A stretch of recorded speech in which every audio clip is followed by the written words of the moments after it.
सहानुभूति दिख रही है नीतीश कुमार के प्रति आपकी? कैसे? भूलिए मत, दायित्व जितना उनका है इस बिहार के प्रति उसे जरा भी कम हमारी राष्ट्रीय जनता दल का नहीं है। बिहार की जनता को तंगो तबाह करने के लिए जहां दोनों लोगों ने मिल करके जनादेश को लूट लिया। बदले बदले नजर आ रहे हैं अंदाज सरकार के। जी हाँ, मैं बात कर रहा हूँ राजद के प्रदेश अध्यक्ष जगदानंद सिंह का, जिन्होंने कभी भी ऐसा मौका नहीं छोड़ा है। जब भी नीतीश कुमार का नाम सामने आता है वो हमेशा उन पर तलखियाँ उनकी बरसती नजर आती है और उन पर तीखा टिप्पणी करने से कभी नहीं बचते हैं जगदानंद सिंह जी। लेकिन आज जिस तरीके से अपने उनके बयान में जिस तरीके से उन्होंने नीतीश कुमार को लेके सॉफ्ट रवैया अपनाया है, उससे ये कयास लगाया जाने लगा है कि कहीं जदयू और राजद में गठबंधन तो नहीं हो रहा है, क्योंकि बचाव करते हुए नजर आए हैं। द्रौपदी मुर्मू के जो राष्ट्रपति बनी है, उनका कल शपथ ग्रहण था, उसमें वो मौजूद नहीं थे। उस पे भी उन्होंने काफ़ी शांत तरीके से और बहुत ही अच्छे से सहजता से नीतीश कुमार को लेकर बयान दिया है। ये कयास और ये जो सहजता है, ये शांतिपूर्वक जिस तरीके से उन्होंने बयान दिया है नीतीश कुमार को लेकर, ये कहीं न कहीं कुछ खेला होने का अंदेशा जरूर बताता है। आइए सुनते हैं हम जगदानंद सिंह को कि क्या कहा है उन्होंने नीतीश कुमार को लेकर, और कल जो संजय जायसवाल उन पे उनकी उम्र को लेकर तीखा टिप्पणी किए थे उसके ऊपर। पार्टी लगी हुई है, ऐसा आपको बयान से ऐसा लग रहा है? किसकी गिरफ्तारी में लगे हैं? नीतीश कुमार की तरफ से आप बोल रहे हैं, सहानुभूति दिख रही है नीतीश कुमार के प्रति आपकी? कैसे? भूलिए मत, जब तक मुख्यमंत्री की कुर्सी पर बैठा है वो सहानुभूति का पात्र नहीं है। मेरी भी एक भारत के नागरिक की चलते संवैधानिक जिम्मेवारी है, और संवैधानिक जिम्मेवारी में केवल किसी व्यक्ति और कुर्सी की आलोचना करना हमारी जिम्मेवारी नहीं है। भूलिएगा मत, दायित्व जितना उनका है इस बिहार के प्रति उसे जरा भी कम हमारी राष्ट्रीय जनता दल का नहीं है, क्योंकि जनादेश राष्ट्रीय जनता दल को मिला था। हम इनको जगाने में लगे हैं, यदि नहीं जगते हैं तो इनकी कर्तव्यहीनता है।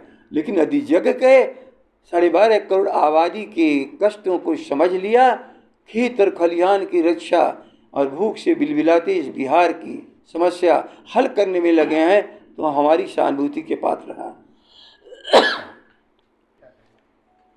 मैं उनके मन की बात नहीं जानता हूँ लेकिन विधान संविधान इस भारत की है वो मैं जानता हूँ। कोई हर मुख्यमंत्री को आवश्यक है राष्ट्रपति के शपथ ग्रहण समारोह में जाना, ऐसा मेरी जानकारी नहीं है।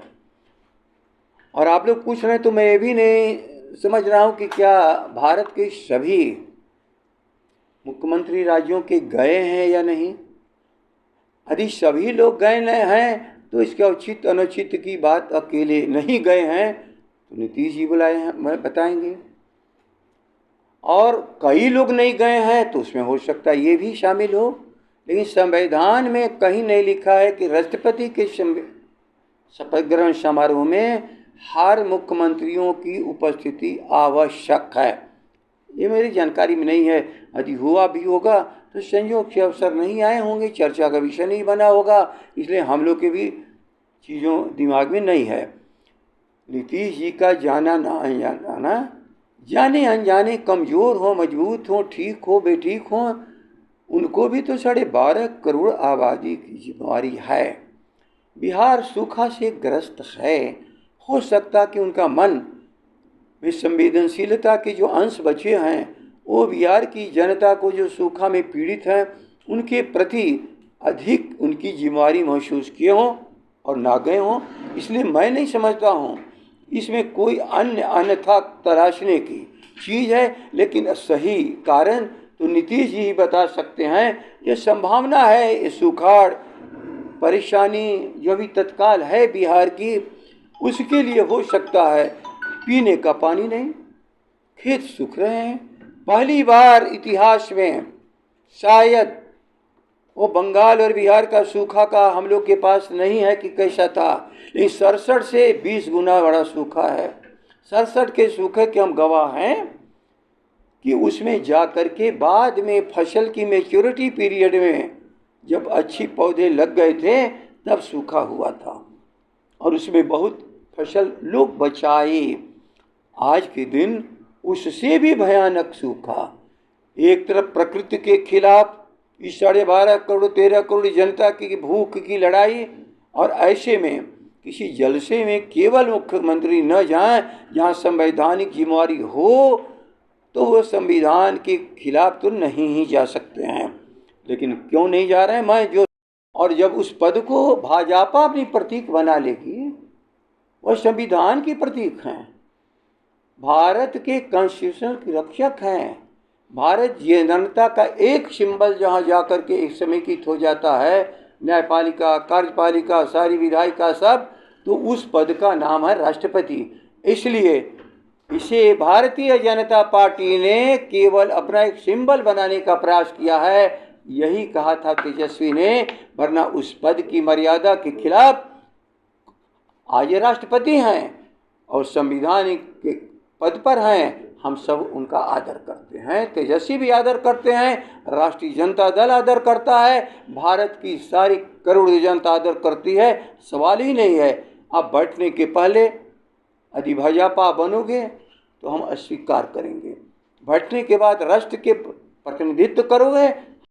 कल संजय जायसवाल जी आपके आरएसएस वाले बयान पे आपकी उम्र को लेकर तीखा टिप्पणी किया है उन्होंने। उम्र मैं कहाँ छिपा लूँ, लेकिन एक बात भूलो मत, जब भारत की आज़ादी की लड़ाई हो रही थी तो 80 साल के वीर कुंवर जिस शाहाबाद की लड़ाई का अगुवाई किए, भारत की पहला जंग आज़ादी की, मैं भी तो वहीं का हूँ।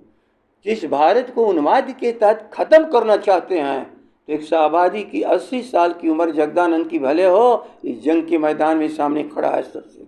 इसलिए उम्र किसी के दया का पात्र होता है क्या? उम्र किसी समस्या से पलायन का उम्र होता है क्या? मनुष्य के भीतर इच्छाएं जब तक जिंदा हैं, उम्र अवरोध नहीं डालता। गांधी की शहादत किस उम्र में हुई थी? इस भारत में नहीं, दुनिया में जब भी तो समस्या उठी है, उम्र कभी उसमें बाधा किसी के नहीं पहुंचा है। इसलिए बेचारे नौसिख हुए हैं। राजनीतिक जीवन इनका जितना है उतनी समाजवादी अवधि मेरी है। मैं 62 का SSY सदस्य, मैं 74 की उपज नहीं हूँ, मैं 90 की उपज नहीं हूँ। डॉक्टर लोहिया के समकालीन जो समाजवाद का आंदोलन चला, मैं उसकी उपज हूँ। इसलिए मुझे समझने में थोड़ी बेवकूफ़ी लोग कर रहे हैं। जदयू भाजपा में कुछ चल रहा है कि आज की घटना हो या फिर हाल के दिनों में जिस तरीके से जो विधायकों से मिलना, तो कुछ कीड़ी पक रही है क्या? देखो, हम संभावना के आधार पर नहीं कहते, लेकिन मैं तो बार बार कहा कि ये बेमेल शादी है। एक तो कहा जाता है हम लोग ना कि बेमेल शादी कपारे पर सिंदूर, क्या लोग ये हर चीज़ एक चीज़ है। किस बात का मेल है? यदि उनके साथ नीतीश मिल गए हों उनके सारे सिद्धांतों के साथ, तो समाजवाद से अलग जा चुके हैं। तब कुर्सी की लड़ाई है इनकी, स्वाभाविक लड़ाई। उसको कहते हैं कि अपने सिद्धांतों में इंसान कहीं भी किसी अवस्था में रहे तो सिद्धांतों के प्रति अडिग रहे। यदि जरा भी समाजवादी बीज दिमाग, सेक्युलरिज्म, डेमोक्रेसी, गरीबों के प्रति समानता, समाजवाद के लिए संघर्ष के बीज बचे हों, तो उनकी हम स्वाभाविक लड़ाई मानेंगे। लेकिन यदि केवल कुर्सी की लालच की लड़ाई है, वो हटाना चाहते हैं, ये रहना चाहते हैं, ये रहना नहीं वो देना चाहते हैं, इसलिए लड़ रहे हैं, तो मैं इसके भीतर नहीं जानता हूँ, ये उनका विषय है। जैसा कि आपने सुना कि जगदानंद सिंह एकदम नरम पड़े हुए हैं जदयू पे और नीतीश कुमार पे, वहीं भाजपा पे और जदयू के रिश्ते को लेके उन्होंने बेमेल शादी का ये बात कहा है कि बेमेल शादी है, कभी भी टूट सकती है।